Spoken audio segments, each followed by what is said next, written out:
Hello friends, मेरा नाम है प्रणव पाठक और मैं आप लोगों का स्वागत करता हूं अपने चैनल मैथमेटिक्स विद प्रणव में। 11वीं क्लास की फिज़िक्स हम लोग पढ़ने चल रहे हैं, जिसमें वेक्टर एनालिसिस तक मैंने प्रोजेक्टाइल मोशन तक मैंने कंप्लीट कर दिया है। आज हम लोग एक नया चैप्टर स्टार्ट करने चल रहे हैं जिसका नाम है Newton's laws of motion. Newton's laws of motion में सबसे पहले हम जानेंगे फोर्सेस के बारे में। नया चैप्टर है हमारा Newton's laws of motion. Newton's laws of motion ये पढ़ेंगे हम आप आज के लेक्चर में। यहाँ से स्टार्ट करेंगे हम लोग न्यूटन्स लॉज ऑफ मोशन से। तो आइए देखते हैं Newton's laws of motion. Newton's laws of motion में जाने से पहले हमें पता होना चाहिए कि व्हाट इज़ फोर्स। बल क्या होता है, फोर्स क्या होता है, क्योंकि न्यूटन्स लॉज फोर्स के बारे में ही बातें करता है। फोर्स क्या होता है, व्हाट इज़ फोर्स। जैसे कि आप जानते हैं कि हमारी जो अर्थ है, पृथ्वी जो है, अर्थ हमारी वो मूव कर रही है सन के अराउंड चारों ओर, और 9 प्लैनेट्स और हैं। प्लैनेट्स 9 प्लैनेट्स और हैं जो सन के चारों ओर एक सर्कुलर ऑर्बिट में या इलिप्टिकल ऑर्बिट में रिवॉल्व कर रहे हैं। अब इसी तरह से आप ये भी समझ सकते हैं कि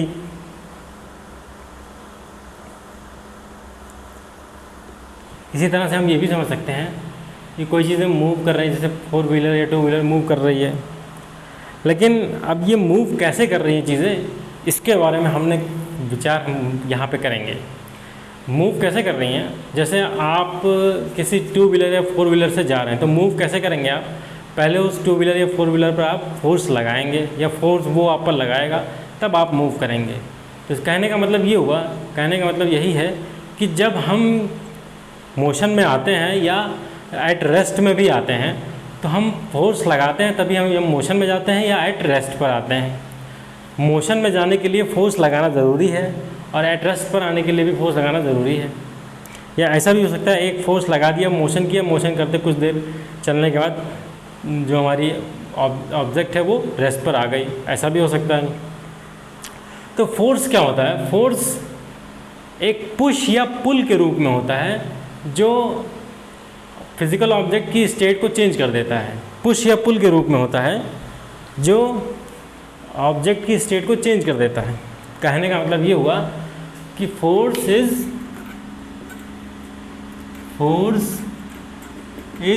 पुश और पुल। फोर्स क्या है, पुश है या पुल, एक खिंचाव या धक्का है जो किसी फिजिकल ऑब्जेक्ट की स्टेट चेंज कर देता है या चेंज करने का प्रयास करता है। बल खिंचाव या दबाव की उस प्रक्रिया का नाम है जो किसी वस्तु की इस अवस्था में परिवर्तन कर देता है या अवस्था में परिवर्तन करने का प्रयास करता है। कहने का मतलब ये है कि फोर्स जो है हमारा वो क्या है, एक पुश या पुल है जो किसी वस्तु की, किसी फिजिकल ऑब्जेक्ट की, किसी फिजिकल बॉडी की स्टेट को, अवस्था को चेंज करने का प्रयास कर दिया, या तो चेंज कर देता है या तो चेंज करने का प्रयास करता है। ये दो बातें होती हैं। ये बात है फोर्स के बारे में। ओके, तो फोर्स समझ में आया गया होगा आपको, आई होप सो, कि फोर्स क्या होता है। फोर्स इज ए पुश और पुल which changes or try to changes the state of a body, which changes or try to change the state of a body.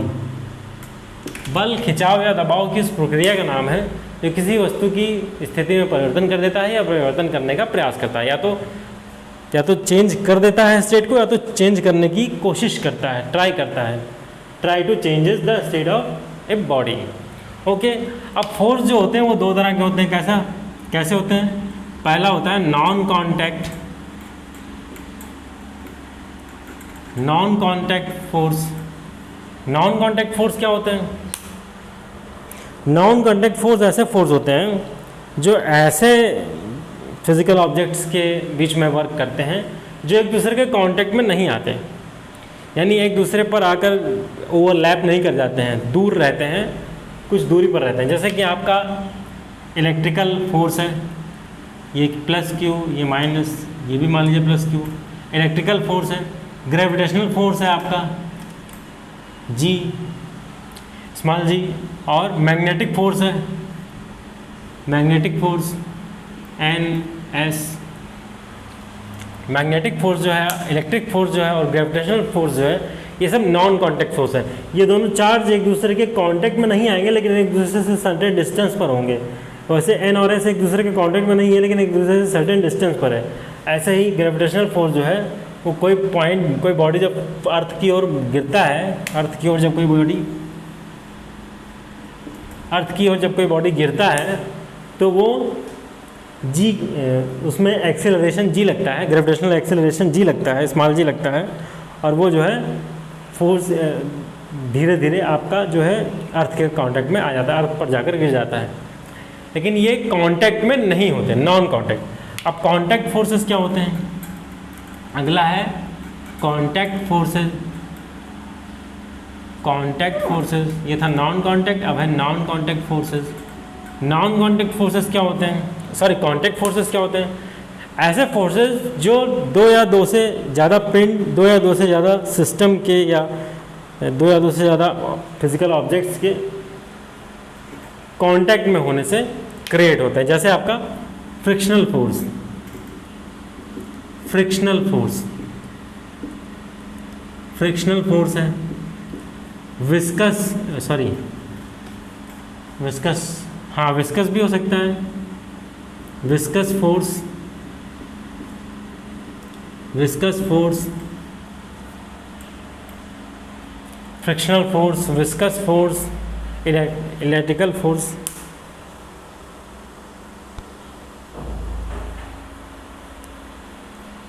Frictional force, viscous force और इस तरह से forces जो एक दूसरे के surface. Frictional force जो होता है वो कैसे आता है? जब दो सरफेस एक दूसरे के कांटेक्ट में होते हैं तो आपका जो फोर्स होता है वो जब उन दोनों फोर्सेस के कांटेक्ट में होने के कारण जो क्रिएट होता है वो फ्रिक्शनल फोर्स होता है। विस्कस फोर्स जो होता है हमारा, वो जब कोई फ्लूइड आपका होता है तो फ्लूइड की लेयर्स के कांटेक्ट के बीच में जो फोर्स क्रिएट होता है वो विस्कस फोर्स होता है।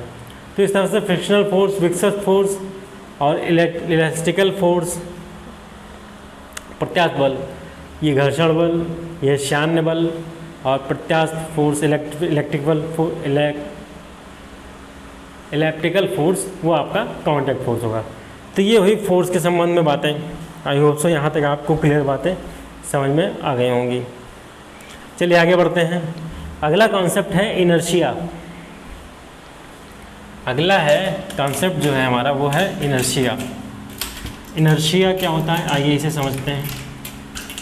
What is inertia?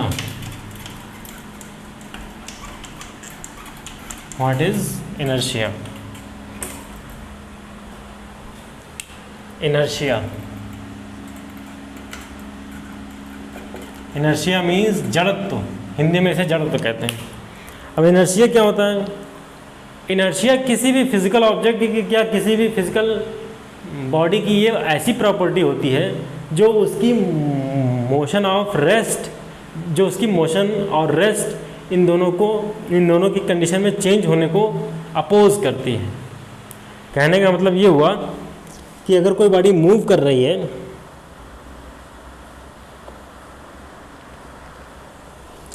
अगर कोई बॉडी मूव कर रही है तो वो मूव ही करते रहना चाहती है, अपनी मोशन की स्टेट का जो अपोज करती है वो इनर्शिया कहलाता है। और जब कोई बॉडी एट रेस्ट पर है तो एट रेस्ट पर ही रहना चाहती है, और जो चीज़ इस रेस्ट पर रहने को अपोज करती है उसे हम इनर्शिया कहते हैं। यानी मोशन और रेस्ट को दोनों को अपोज करती है।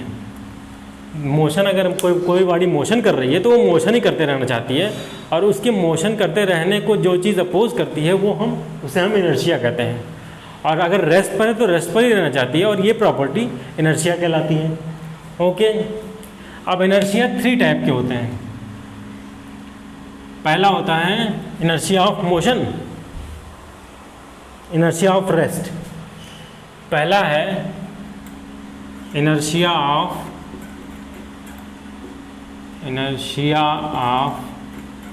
रेस्ट। इनर्शिया ऑफ रेस्ट क्या होता है? जब कोई बॉडी एट रेस्ट पर है तो वो रेस्ट पर ही रहना चाहती है, और रेस्ट पर रहने की और इसकी इस चीज़ को, इस प्रॉपर्टी को जो रेस्ट पर रहने को अपोज करती है, यानी कि रेस्ट पर है तो रेस्ट पर ही रहने देना चाहती है, वो इनर्शिया ऑफ रेस्ट कहलाती है। जैसे कि मान लीजिए कोई बस चल रही है, अचानक वो चल पड़ी, तो उसमें अगर कोई खड़ा है कोई पैसेंजर, तो वो पीछे की ओर गिर जाता है, ऐसा क्यों होता है? जैसे कोई बस है, अगर वो अचानक चल पड़े तो उसमें खड़ा हुआ जो पैसेंजर होता है वो पीछे की ओर गिर जाता है, ऐसा क्यों होता है? ऐसा इसलिए होता है कि उसका जो शरीर, बॉडी का निचला पार्ट है, वो बस के कांटेक्ट में होने के कारण आगे की ओर मोशन की डायरेक्शन में चलने लगता है, लेकिन ऊपर का हिस्सा जो होता है वो इनर्शिया के कारण रुका रहना चाहता है, इसलिए वो वहीं पर खड़ा रह जाता है। तो इस तरह से बैलेंस बिगड़ जाने के कारण जो हमारा पैसेंजर है वो पीछे की ओर गिर जाता है। ओके, आई होप से आपको बात समझ में आ गई हो। ऐसे ही कंबल, ब्लैंकेट हम ले लें, उसको झटक देते हैं तो क्या होता है, धूल के कण उसमें से निकल के अलग हो जाते हैं। ऐसा क्यों होता है? धूल के कण उसमें से निकल के अलग क्यों हो जाते हैं? क्योंकि कंबल को जब हम झटकते हैं तो हमारा ब्लैंकेट तो मोशन में आ जाता है, लेकिन धूल के कण, डस्ट पार्टिकल्स जो होते हैं, उसमें जो डस्ट पार्टिकल्स होते हैं वो मोशन में नहीं आ पाते हैं, अपनी जगह स्थिर रह जाते हैं, स्टेबल रह जाते हैं, इसलिए वो वहाँ से निकल जाते हैं, कंबल से निकल जाते हैं और कंबल हमारा साफ हो जाता है। Okay,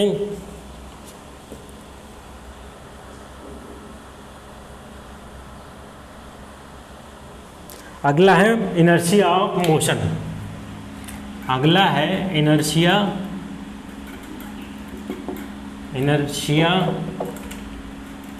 of motion. Inertia of motion क्या है?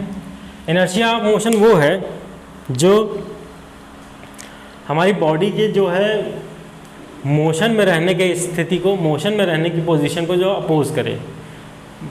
मोशन में अगर कोई चीज़ चल रही है तो वो मोशन में ही रहना चाहती है, तो इस चीज़ को जो चीज़ अपोज करे उसे हम इनर्शिया ऑफ मोशन कहते हैं। जैसे कोई बड़ी गाड़ी, जैसे बस कोई चल रही है और अचानक उसमें ब्रेक लगाया जाता है, अचानक बस को रोका जाता है, तो उसमें जो पैसेंजर्स बैठे होते हैं वो आगे की ओर झुक जाते हैं। ऐसा क्यों होता है? ऐसा इसलिए होता है क्योंकि बॉडी का जो निचला वाला पार्ट है वो ब्रेक लगने के कारण स्टेबल हो जाता है, लेकिन ऊपर का जो पोर्शन होता है बॉडी का वो मोशन करते रहना चाहता है, तो वो आगे की ओर झुक जाता है और ये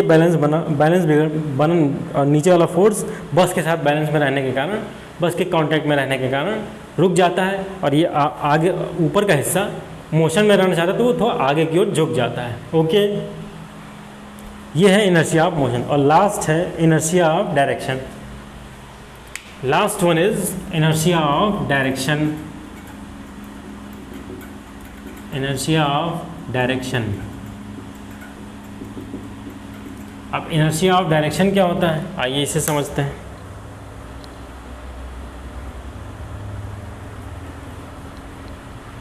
इनर्शिया ऑफ डायरेक्शन क्या होता है?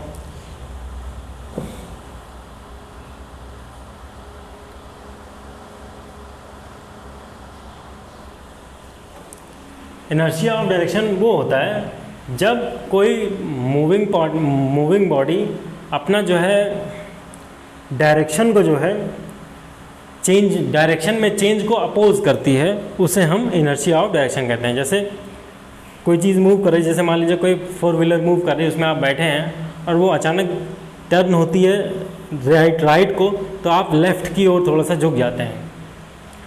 अगर कोई 4 व्हीलर में आप बैठे हैं और वो मूव कर रही है, कोई 4 व्हीलर में आप बैठे हैं और वो मूव कर रही है और अचानक वो टर्न होती है लेफ़्ट को या राइट को, मान लीजिए टर्न होती है, तो आप लेफ़्ट की ओर थोड़ा सा झुक जाते हैं। उसका रीज़न ये है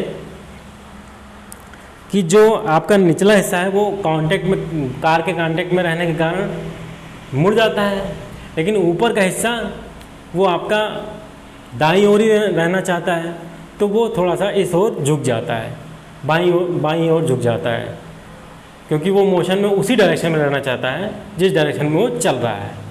तो ये है इनर्शिया ऑफ डायरेक्शन। ओके, तो आई होप से यहाँ तक आपको बातें समझ में आ रही होंगी।